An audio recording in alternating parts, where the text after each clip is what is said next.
All right, welcome back. So now we're going to start setting up the main hit of the explosion. So we're going to create a particle emitter from our particles here. And let's just show them in the viewport. Let's click on Attach Selected. And here we are. I think I'm going to make these a bit smaller. So when it comes to explosion, obviously every one of these particles are going to be emitting temperature and fuel.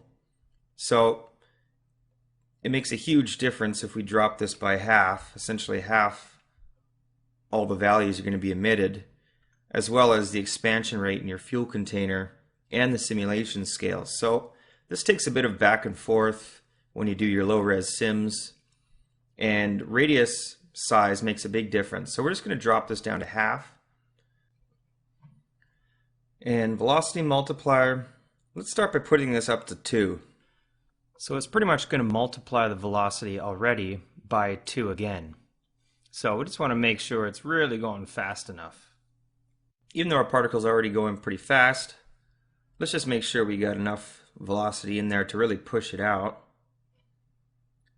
And we're going to leave fuel and temperature and oxygen the same.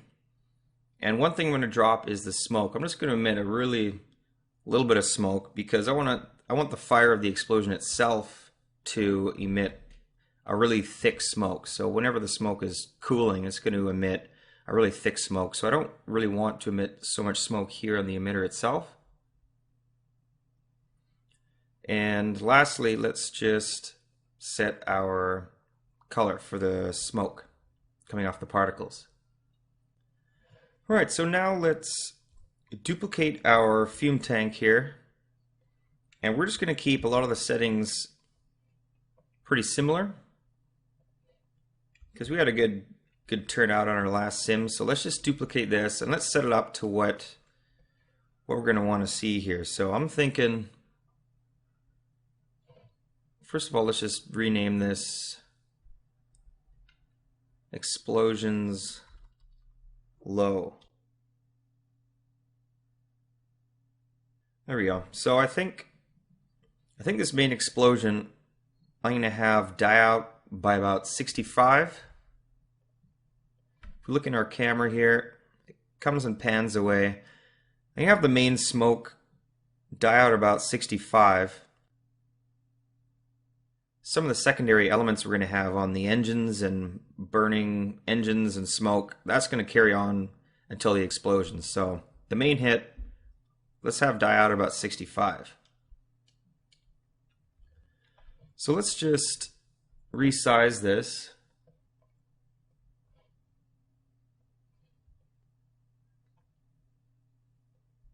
And let's place it around where we're going to have them be here. And there we go. So one thing is, we don't actually have to sim. This tank might be a little short.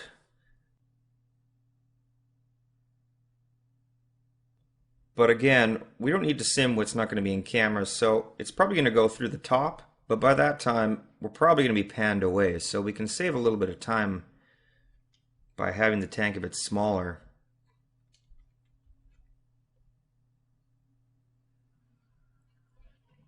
So there we go. Let's keep that just like this, and let's go down, let's just make a few changes. So the biggest thing we want to do when it comes to explosions is it's all about the timing in the beginning of the explosion. We want it to really expand quickly and bust out really fast, and then obviously slow down. So we're going to do this with the time scale. And so if we give it, say, 5 or 6 frames at a time scale of 3, everything is going to evaluate 3 times faster, everything is going to bust out 3 times faster. And then, and then by frame 17, we'll just key it back down to a rate of 1. And this will make it obviously push out really fast for 6 frames, and then it'll slow down to a time scale of 1. So that's going to be the main thing we're going to change here that's going to affect it the most.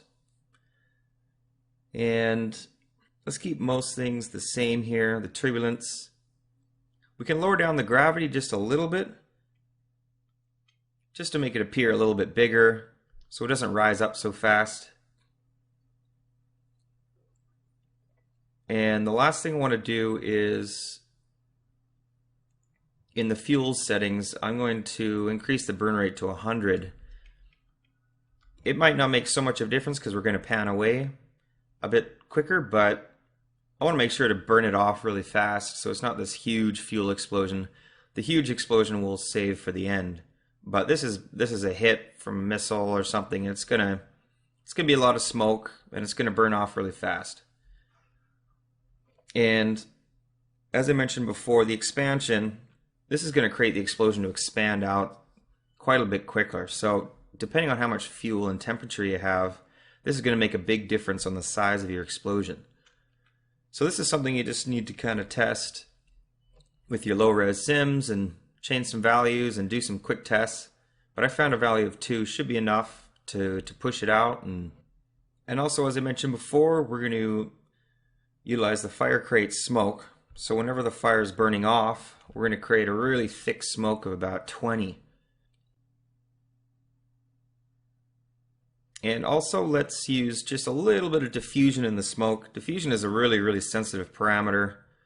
And so I like using definitely less than 0.01. So just a little bit of a 0.002 and the smoke will diffuse out just a little bit. And temperature will leave the same. Make sure to simulate color. And everything else will leave the same as we had before. So there we go. We've set up our particles. Let's just add them in with the main collision. And we got our explosion particles.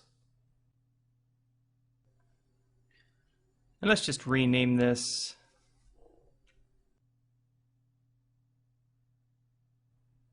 So there we go. We've lowered the gravity a little bit. We've kept the turbulence the same.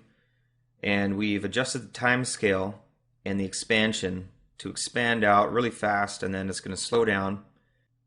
The particles are emitting pretty standard fuel and temperature and oxygen with a really, really low smoke amount with about double the velocity.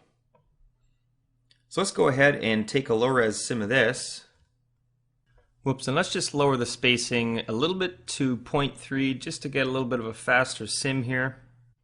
And let's just set our output frame to 65. And let's just see what we get. Alright, so we have our first simulation here on the main hit, and it's looking pretty good. So in the next clip, we're going to set up the chopper and emit some smoke and fire from that as well. And this is going to trail all the way down until when he gets out of the frame there. So for the main hit, this is a good starting point. You see the velocity might be a little bit fast, and this is because we're using velocity of 2, and also we're inheriting the velocity from the particles. The particles themselves are moving forward quite fast. We might have to drop this down to about 0.5. But everything seems to be working out pretty good. So in the next clip, let's go in and we'll set up the chopper for emitting smoke and fire as well.